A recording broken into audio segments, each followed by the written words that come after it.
For more than 6 decades, Judi Dench lived by words, reading them, shaping them, and turning them into truth on stage and screen. She built a career on precision, a pause held just long enough, a glance sharp enough to silence a room. But now, at an age when most legends are remembered rather than questioned, Dench has spoken with quiet clarity about something far more frightening than retirement. Actresses in the history of British theater and film, admitting in plain, unadorned language that she can no longer see the world she spent 60 years interpreting for the rest of us. This is not a story about an ending. It is a story about what happens when a person built entirely on presence has to learn how to exist without the one sense that made presence possible. To understand why this moment feels so seismic, you have to go back to what Judi Dench actually was before any of this. She did not arrive in the public imagination as a movie star. She arrived as a stage actress forged inside the Royal Shakespeare Company, where she spent years mastering something that cannot be taught quickly: the ability to make an audience feel a thought before a single word is spoken. Directors and critics who watched her in those early decades did not talk about her range so much as her control.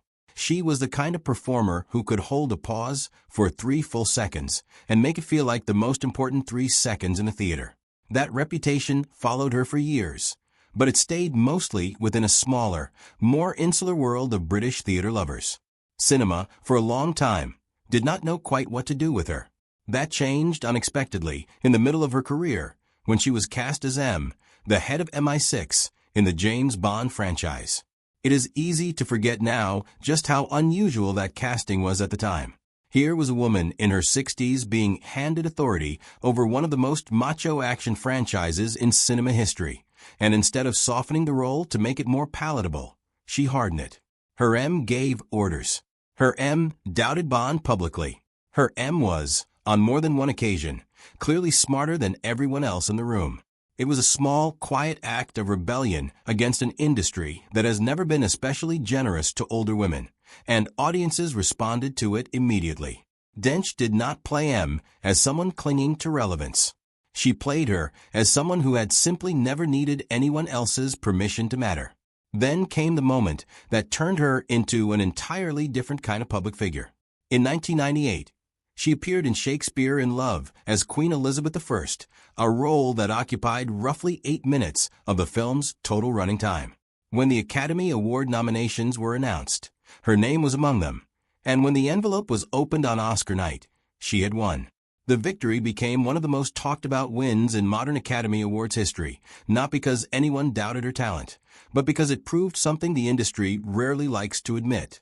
That impact has nothing to do with the size of a role, and screen time is a poor substitute for command.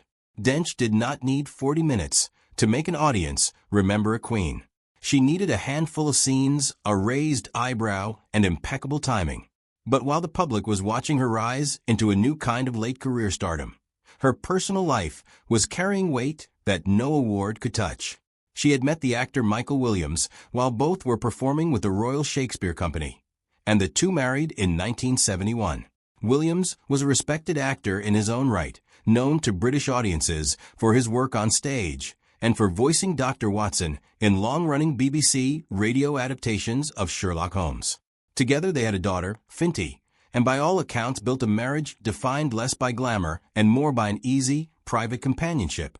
2 working actors who understood exactly what the other one's silences meant. For 30 years, Michael Williams was the person Judi Dench came home to after every performance, every premiere, every long stretch of filming. That ended in January of 2001. Williams had been fighting lung cancer for months, and in his final days, he was honored with a papal knighthood for his contributions to Catholic life in Britain, an honor he received at home just one day before he died at the age of 65. He and Dench had been married for almost 30 years, missing their pearl anniversary by only a matter of weeks. In interviews given long afterward, Dench has spoken about grief not as something that resolves, but as something that changes shape, describing it at one point as a kind of fuel, a force that can either destroy a person or be redirected into something that keeps them moving forward. She chose the second option. She returned to work not long after his death, and in the years that followed, something in her performances shifted. Audiences and critics alike noticed a heavier, more lived-in quality to her portrayals of loss, though few could point to exactly why. Now, with the benefit of hindsight, the reason seems obvious. It was roughly a decade later, in 2012, that Dench received a diagnosis that would eventually reshape every part of her remaining career and daily life: age-related macular degeneration, a progressive eye condition that damages the macula, the part of the retina responsible for sharp, central vision. It is one of the leading causes of vision loss in people over 50, and while it rarely causes total blindness, it steadily erodes a person's ability to read fine print, recognize faces, drive, or watch television with any clarity. For most people, that diagnosis would be a private medical matter. For an actress whose entire craft depended on reading scripts, studying scene directions, and picking up the smallest visual cues from scene partners, it was something closer to an existential threat. At first, Dench treated the diagnosis the way she treated most difficult things in her life, with restraint and a refusal to dramatize. She continued working. She continued attending premieres. She spoke about the condition publicly, but carefully, often downplaying its severity even as it progressed. That composure held for years, but the disease did not wait for her to be ready. By 2019, she had made the difficult decision to give up driving entirely, later describing the moment as one of the most traumatic of her life, admitting bluntly that she was afraid she would end up hurting someone if she stayed behind the wheel. Independence, something she had never had to think twice about, was beginning to be rationed out to her in smaller and smaller portions.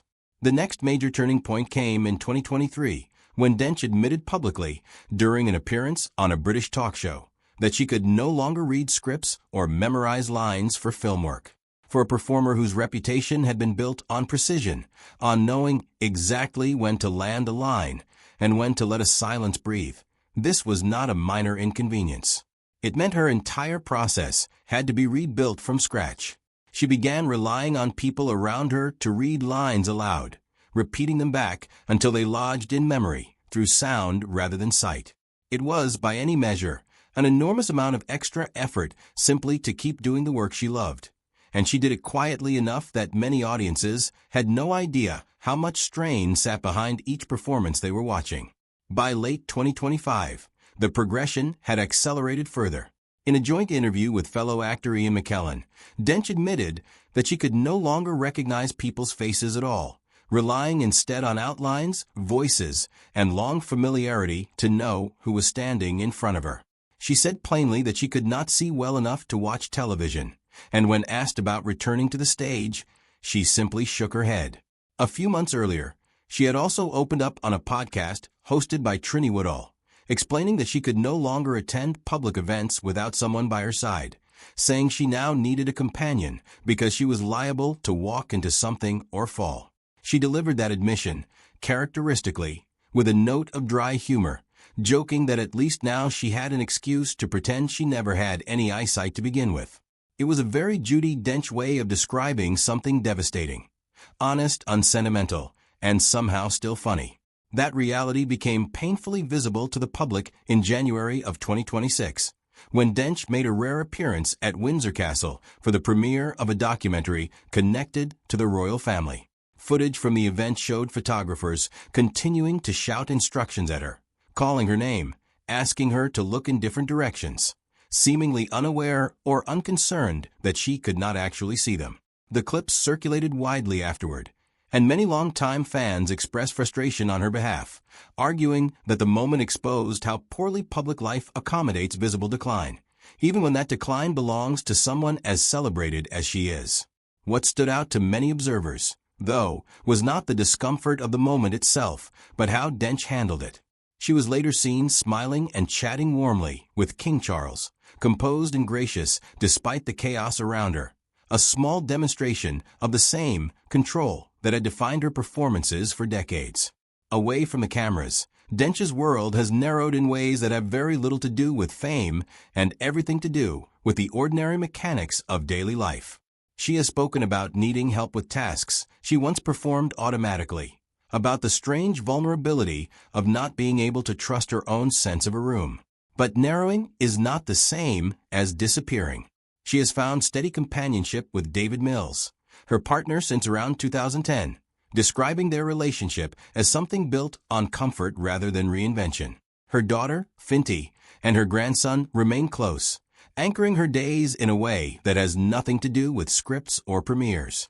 In 2024, Dench also spoke publicly about the grief of losing her longtime friend Dame Maggie Smith, someone she had known and worked alongside for decades, describing grief itself as a kind of energy, something that can either flatten a person or be used to keep moving forward, echoing almost exactly the language she had used more than 20 years earlier after losing her husband.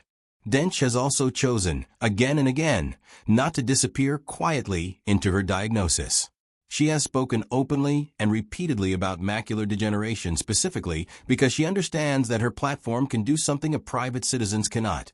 It can put a recognizable, beloved face on a condition that affects hundreds of thousands of people, many of whom suffer through the same fear, frustration, and loss of independence without anyone paying much attention.